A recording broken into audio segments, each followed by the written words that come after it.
Alright, so last video was me hooking up my cyclonic separator to the ShopSmith that I got from my purchase. This is an older model, the DC3300, and in the process of cleaning it out to essentially assure that it was clean and anything that got through my separator was because it didn't get separated, not that it was already there. I started digging further, noticed dust, and noticed that there were some gaps along the front. There's a ring inside here that holds this front mount, and there's 4 screws there, 2 screws underneath that hold this whole unit in. And this one's got some age on it, so there are some gaps here in the front where there was foam that has deteriorated over time and needs to be repaired, because when I did disconnect this and unscrew it, there's foam that was around here and across the top. All of this was impacted with sawdust in there, and this was covered, and you know, the motor still runs. I'm going to give it a good blowout and a vacuum and whatnot, but not maintaining the seal on that was also leaving a giant gap, almost a ½ inch across here, where dust inside could basically be pulled through when this thing's ventilating. Generally, motors like this have some sort of air flow through them to keep them cool. And then the other side was also deteriorated. This is where it actually pulls in from, and there's a very inefficient gap there at this round circular point, which I will come to terms with addressing here very shortly, because it's an efficiency. But under this strap, and then inside of this is the intake. There's a plate that covers the screws. This gap to the front there is quite significant, and this was completely full of sawdust. This inset reset here because this is so inefficient. So when I address these spaces back here, I will address this in an attempt to prevent anything from getting deposited. It will collect side dust when the plugs are there and these side pieces, but this whole space here was filled in. So if you've gotten your hands on one of these, I would check it thoroughly, or else you're going to end up killing your motor inside. And you know, I've seen people comment that they're not that great. Well, that's probably because they're not being maintained or properly cleaned. So I'm going to put this back together when I'm done, and then see if I can get some improvement out of it, and then put back my cyclonic onto it and see how that does at keeping everything out of this and not necessarily needing to have a bag that I empty, because that will lead me to the idea that I can get another one of these bags and put one on the bottom. So instead of going up in height for greater air filtration, if it's not collecting any sawdust inside or any dust inside overall, I can literally put a bag on the bottom as well, 2 cloth filter bags, and just use this as a giant filter for my dust collection system. Anyway, I will put this back together, shoot some more footage once it's back and assembled, or with whatever solution I come up with for this literally quite significant gap that is there across the top and then here in the front. Anyway, just wanted to share what I've learned so far, and hopefully this helps somebody's out. Alright, so far I've put it back in after cleaning it out, and this is what I have done in the back. This is not a permanent, this is literally, I use this frequently just because it's on hand. It's soaker hose. It's a larger diameter. They make some smaller stuff. You know, this will not hold water. It's not airtight. It's perforated. It's spongy. It's essentially almost like a bumper rubber. I've used it on my, let's see, the Renaissance Festival, here, there, otherwise. I use it as soaker hose too, which is why it's on hand. But here I just managed to cut it to length and wedge it down in there very firmly to close this gap off in a way that's only temporary. The second you take those screws out, it's gone. But I wanted to share it before I start to close the gap. This is what is the natural state of things on this side. So you end up with this very large intake here that has this gap all the way around that is not dust tight, and then the fitting that screws onto here also leaks around here into that. I think I'm just going to put a bead of silicone in this to seal it, and that way it's not permanent, and that way I can do the same to silicone the intake on there, because there is a fairly significant difference in diameter between the two and a gap. They don't line up. This one does not actually protrude into that one, and therefore you get this dead spot, this turbulent space where sawdust falls out into this area here. Granted, my goal is to not have sawdust get this far, but I'm going to address all these things because these centrifugal separators for me are experimental. I'm just playing around with it. If I can make one that works serviceably long term, then great, but it is literally just me tinkering around, and it works really well so far. But my goal would be to rebuild a better one, purpose built for the reason of sawdust collection, because the one I have previously, that stack of buckets, which is actually one very tall container, it has sort of a spiral inside of it, and it hit its max. And then there is also a dust deputy style fine dust collector on a larger bucket behind that, and they work, but I still get dust in my vacuum, which is under the counter over there, so I put a bag on it still. I suspect that the cyclonic separator on a higher air volume unit like this, like the one I've made, will do a much better job and potentially eliminate the need for an actual filter on. Well, I mean, this one has a filter. It will have a filter in order for it to pull its vacuum, but who knows? Maybe it doesn't need anything, it's just a fan. But it is much quieter when it's enclosed in its bags than when this blower is open and not encased.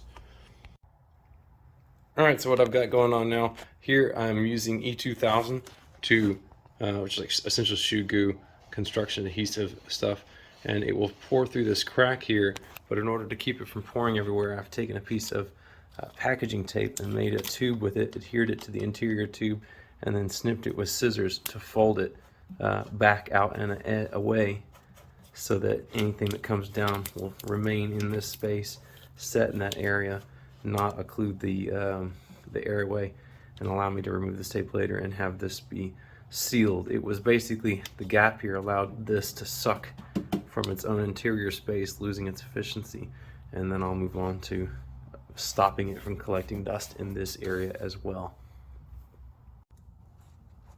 Alright, so the packing tape failed.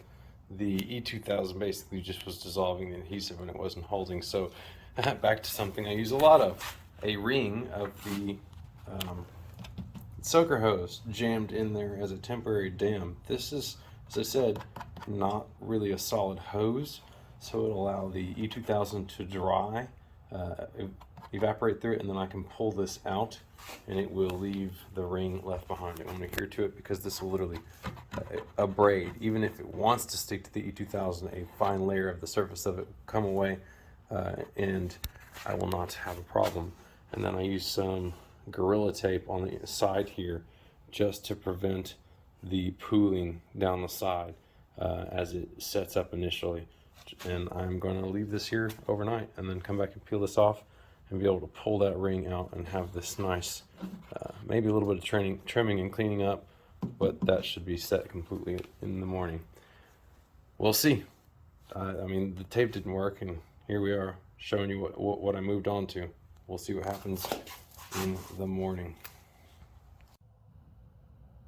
Alright, so last night before I went to bed, the tube had enough tension around the outside at the top to hold its place pretty well, but because it was a cut loop and not a full ring, it wasn't fitting well on the bottom. So I shoved a cup in there to get a tapered wedge, and then when that stretched out and formed it in there better, I had a little gap I had to fill in because it was starting to leak a little bit. But here we are overnight. And that is still soft. There. I will likely leave this now like this, exposed for I don't know, half the day. Check on this as it as it moves on and see that it's setting up more now that they're completely exposed to air the rest of the way. While I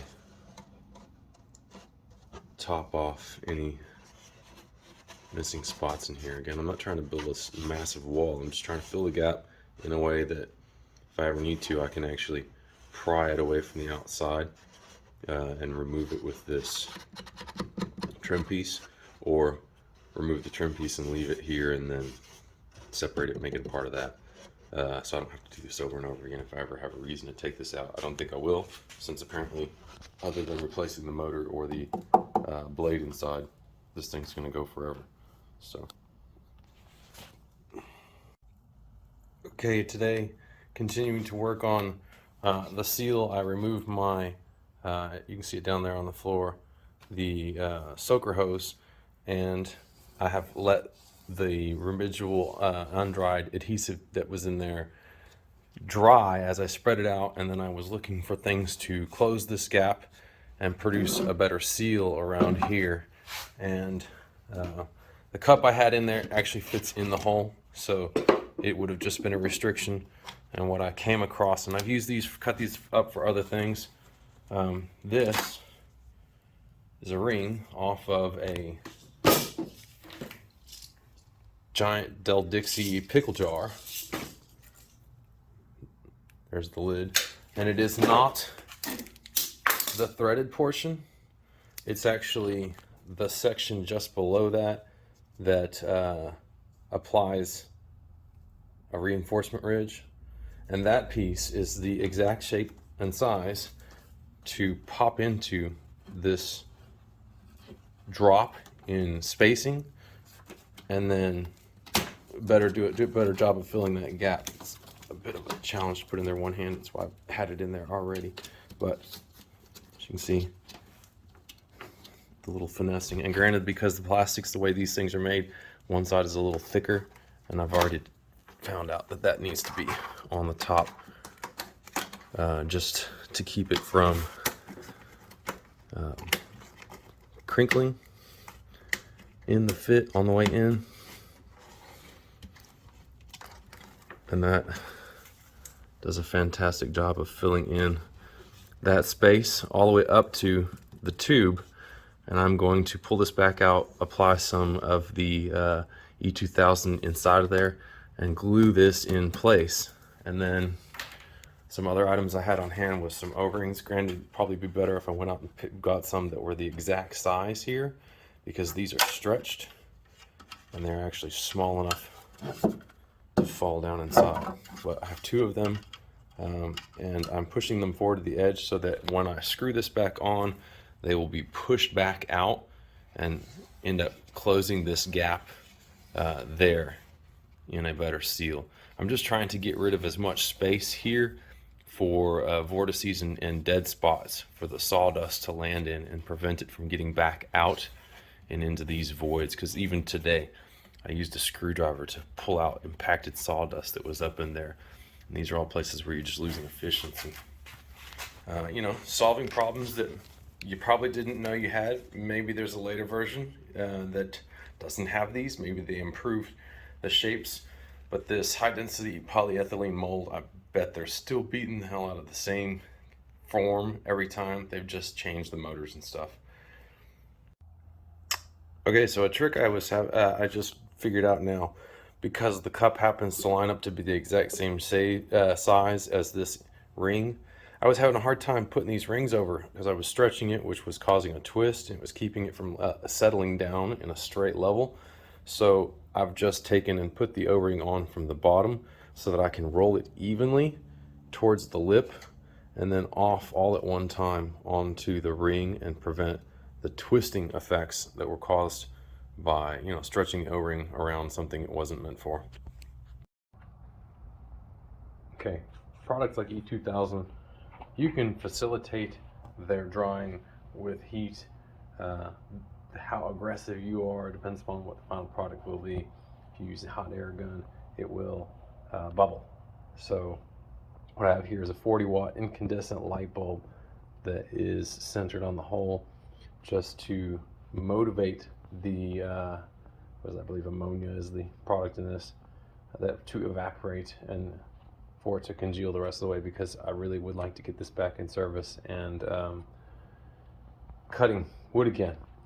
Once this is dry, part of the reason I want to facilitate this is because I will then reassemble this again, and I'm going to put E2000 on this in such a way that when I lay this on its back and glue it on, it will, when it pushes the silicone rings back, the rubber rings back, they will sit sort of in their final place there.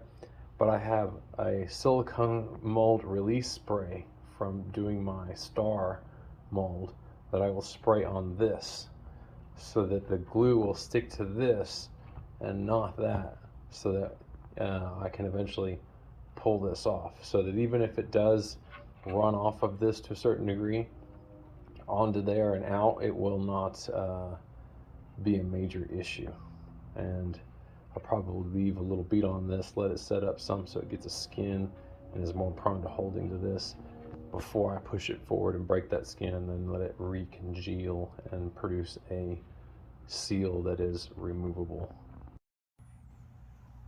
Okay, so it's reassembled, and I went out of my way to go get a clear lawn and leaf bag so that I should be able to very easily see any fine particulate that accumulates inside without having to open it up to visibly inspect a black bag.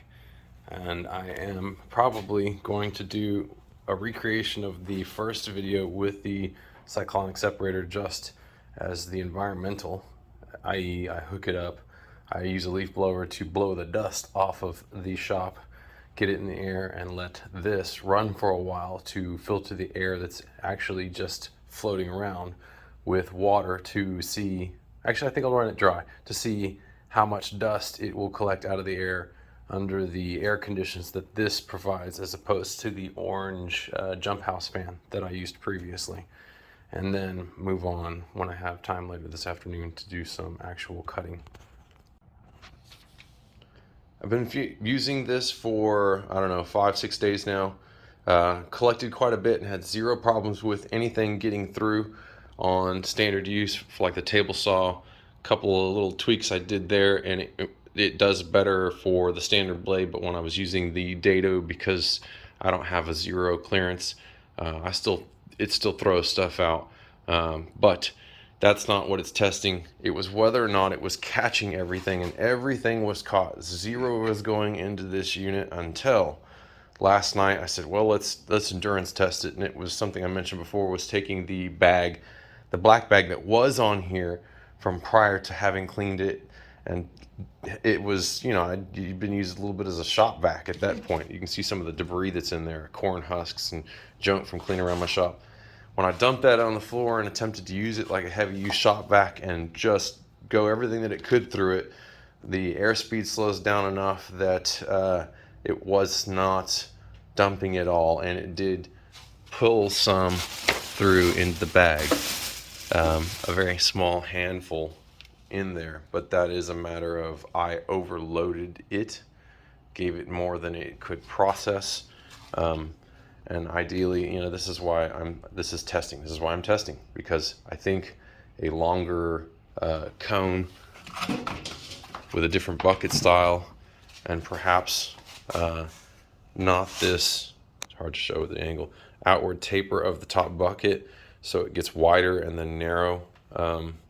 And this was designed for things to be blown into it, not sucked through it. This inlet here widens out. There's a lot of little details that I think I can improve to keep it from overloading as quickly. But really, when you almost completely obstruct the airflow and you're not using a shop vac, it's going to slow down to the point where this thing may not necessarily work as well. Which is why I'm also toying the idea with a 2-stage, so that the first one catches everything and the second one is only a backup to prevent it from coming through into this unit. Because again, my goal is to have this be completely clean and swap the plastic bag for a fabric bag, so that I can get more air through it, more airspeed through it, less restriction on the fan, and get even better performance out of it. But I think at this point, I've got enough footage for this to show the concept in action. If you do not overload it, and I was literally like just a hose straight into a pile of sawdust on the floor, is what I'm talking about, overloading it. Anyway, like, subscribe, please leave a comment. I'm gonna try and chop this video down some and possibly knock out the sections about what I've done here into a separate video, so that anybody who's interested in this and would ignore it because of that doesn't necessarily get shied away, so to speak. I'm going to toss one little extra footnote in there, and I'm going to empty this bit in here out, back in, and then continue running it without emptying it, because there's another aspect of testing, not just overloading it, but how far the bucket can fill, how close to the bottom of the funnel it gets before it starts to suck stuff back out. So that's the next thing that I kind of have to have it full. I'm going to empty this out, check to make sure it was really just the lightest of the sawdust that made it through, kind of thing, and then reset, but continue using it to see at which point it's too full for it to operate properly.